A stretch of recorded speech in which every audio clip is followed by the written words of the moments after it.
आज आपका स्थापना दिवस है, तो 28 दिसंबर हम कश्मीर से निष्कासित हिंदुओं के लिए भी एक बहुत बड़ा दिन है। उसका कारण ये है कि 1991 में जब हमें विस्थापित हुए, अभी लगभग 2 साल ही हुए थे, आज ही के दिन जम्मू में एक अखिल समुदाय सम्मेलन हुआ। जितने विस्थापित कश्मीरी हिंदू थे, देश के कोने कोने से और विदेशों से भी, समुदाय के प्रमुख लोग इकट्ठा हुए। 3 दिनों तक यह सम्मेलन चला और आज के दिन 28 दिसंबर को एक प्रस्ताव पारित हुआ। उस प्रस्ताव को हम मार्गदर्शन कहते हैं। ये हमारे समुदाय के लिए आने वाले वर्षों में क्या भूमिका होगी, उसकी रूपरेखा थी। और उस दिन हम सब ने ये प्रण लिया था कि हम अपनी भूमि पर वापस लौटेंगे। हम कश्मीर में अपनी मातृभूमि, हम इसको होमलैंड डे के रूप में मनाते हैं कि हमारा मातृभूमि दिवस है। कश्मीर में जिस तरह सनातन को, हिंदू को, सभ्यता को जघन्य हिंसा करके निष्कासित किया गया, तो उन निष्कासित शापित समुदाय का यह प्रण था कि हम एक दिन लौटेंगे। तो ये मेरे लिए भी एक बहुत बड़ा दिन है। मैं प्रायः इस दिन जम्मू में होता हूं, हम लोग इसको मनाते हैं। इस बार किसी कारणवश मैं वहां नहीं जा पाया, तो यहां आज आपके समक्ष उपस्थित होकर मैं उस प्रण को आपके सामने दोहरा रहा हूं। मेरे लिए ये भी किसी उत्सव से कम नहीं है। ये भी एक होमलैंड डे का मनाना ही, जैसे आपका स्थापना दिवस है, मेरे लिए उस प्रण की पुनरावृत्ति है, उस संकल्प को दोहराने जैसा है। कश्मीर से हिंदुओं का खाली करा दिया जाना ये कोई पहली चेतावनी नहीं थी सनातन को। ये हाल ही में एक बड़े स्तर पर किया गया घाव था सनातन पर, जिसने हमें याद दिलाया कि हम इतिहास में किस किस व्यथा से होते हुए गुजरे हैं। जब हमने ये प्रस्ताव पारित किया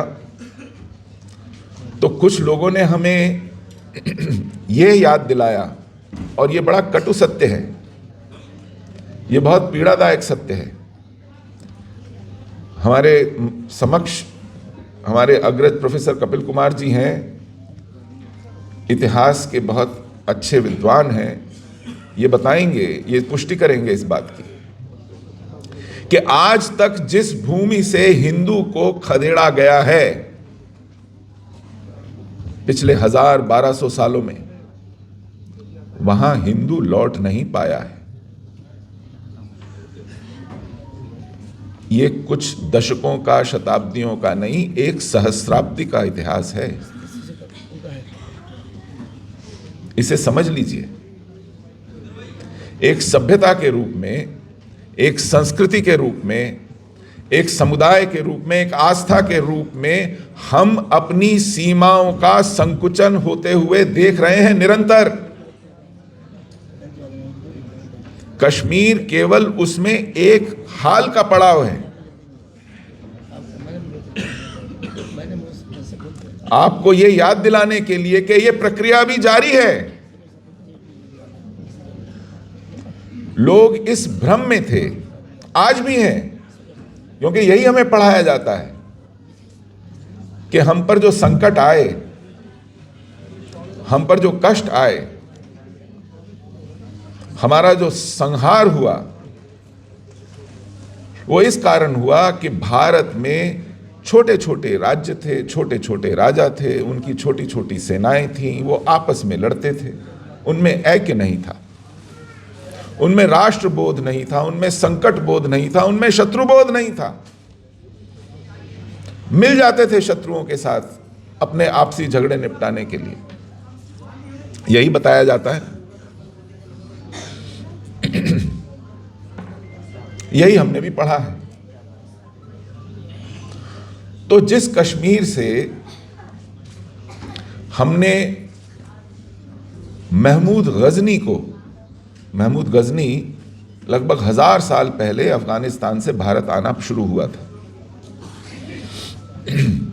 उसके बारे में यह प्रचलित था कि वो सर्दियां जो अफगानिस्तान में थोड़ी कठिन होती हैं बिताना, वो जैसे छुट्टियां मनाने भारत के समतल में आता था, उन पहाड़ी दर्रों से उतरकर, और जहां मन करता था, जिस दिशा में जाता था, वहां तहस नहस करता, लूटता, मारता निकल जाता था।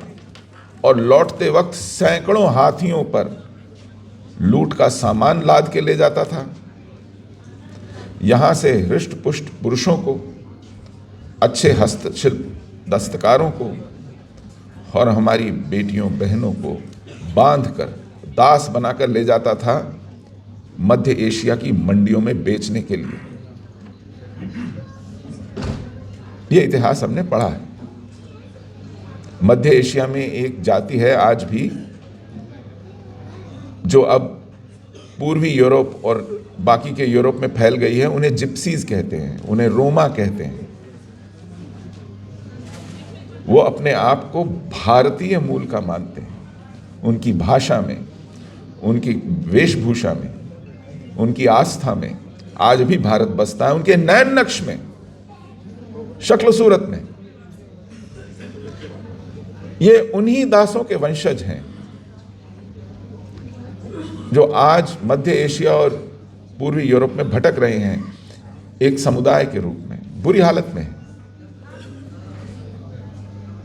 ये उन लोगों के वंशज हैं जिन्हें इस तरह लूटकर, बांधकर, दास बनाकर ले जाया जाता था। वही महमूद गजनी कश्मीर में वहां के राजा संग्राम राज से 2 बार परास्त हुआ। 2 बार उसको भागने का रास्ता नहीं मिला, भटकता रहा 6-6 महीने वहां की पहाड़ियों में। और वो इसलिए हमला करने आया था कश्मीर पर क्योंकि उसके 1915 में जब उसने पंजाब पर हमला किया था, पंजाब का राजा उस वक्त त्रिलोचन पाल था। उसका राज्य काबुल तक था। काबुल अफगानिस्तान की पूर्वी सीमा के साथ लगता है। तो पूर्वी सीमा का अफगानिस्तान, पेशावर और पूरा का पूरा पंजाब, इसका राजा था त्रिलोचन पाल, हिंदू राजा था। तो गजनी मध्य अफगानिस्तान और पूर्वी अफगानिस्तान की तरफ है। वहां से जब महमूद गजनी इससे लड़ने आया, त्रिलोचन पाल को पहले से पता था, तो उसने संग्राम राज से सैन्य सहायता मांगी और दोनों ने मिलकर इसको खदेड़ा था। तो महमूद गजनी को यह लगा कि मैं इसलिए नहीं जीत पाया क्योंकि संग्राम राज ने इसकी मदद की है, तो वो फिर कश्मीर पर चढ़ दौड़ा 2 बार संग्राम राज को मजा चखाने के लिए। दोनों बार हारा। हमारा इतिहास हमें इन युद्धों के बारे में नहीं बताता है, क्योंकि इससे आप अपने पूर्वजों पर गौरव कर सकते हैं। हमारा इतिहास हमें सिर्फ हार बताता है, हमारा अपमान बताता है। हमारा इतिहास शौर्य नहीं बताता। कोई ये नहीं बताता कि 1030 में जब महमूद गजनी मर गया 17-18 बार भारत पर आक्रमण करने के बाद, तो 1032 में उसका भांजा आया था सालार मसूद, अपने मामा की परिपाटी पर लूट खसोट मारकाट करने। उसको बहराइच के पास सुहेल देव पासी, एक छोटा राजा था, 30,000 का लश्कर सालार मसूद का काट के वहीं गाड़ दिया। 150 साल तक किसी की हिम्मत नहीं पड़ी अफगानिस्तान से भारत का रुख करने की। 3 मिनट में मैं क्या कर पाऊंगा साहब, अभी तो शुरू हुआ।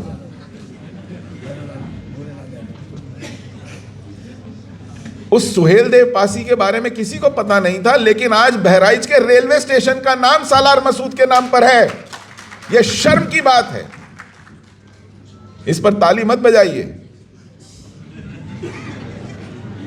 जिस व्यक्ति ने नालंदा को तहस नहस किया, उस बख्तियार खिलजी के नाम पर बख्तियारपुर है। हम ढो रहे हैं, बाबर रोड है दिल्ली में। हमें ऐसा इतिहास पढ़ाया गया है, हमें ऐसी फिल्में जोधा अकबर जैसी दिखाई गई हैं जिसमें महिमा मंडन किया गया है इन आक्रांताओं का, और इतिहास के उन तथ्यों से हमें दूर रखा गया है, अनभिज्ञ रखा गया है, जो हमें अपने पूर्वजों, अपनी संस्कृति, अपने इतिहास, अपने शौर्य पर गर्व करना सिखाते और रेजिस्ट करना सिखाते, लोहा लेना सिखाते। लेकिन यह कटु सत्य है कि जहां से हमको खाली करा दिया गया, खारिज कर दिया गया, निष्कासित कर दिया गया, हम वहां लौट नहीं पाए हैं। इस प्रक्रिया का रिवर्सल ऑफ जेनोसाइड, मैं इसे कहता हूं। यह जेनोसाइड है, यह नरसंहार है। हमारे जोनराज, जिन्होंने कश्मीर में हिंदुओं के संहार को राज तरंगिणी में इतिहासबद्ध किया, उन्होंने उस समय, क्योंकि तब लोगों को जेनोसाइड पता नहीं था क्या होता है, उन्होंने इस प्रक्रिया को एक नाम दिया, जातीय विध्वंस। उन्होंने कहा कि इस्लाम कश्मीर की मौलिक सभ्यता और संस्कृति के साथ वो कर रहा है जो कि एक टिड्डी दल खड़ी फसल के साथ करता है। सनातन के साथ वही हो रहा है। एक टिड्डी दल सनातन की खड़ी फसल को नष्ट कर रहा है। ये बोध हम सब में, सनातनियों में कैसे जगेगा? हम इस संकट से कब परिचित होंगे? इस शत्रु को कब पहचानेंगे? ये एक बहुत बड़ा यक्ष प्रश्न है। हम आज भी ये रटते थकते नहीं हैं कि आतंक का कोई मजहब नहीं होता जी। जैसे घुट्टी में घोल के पिला दिया गया है।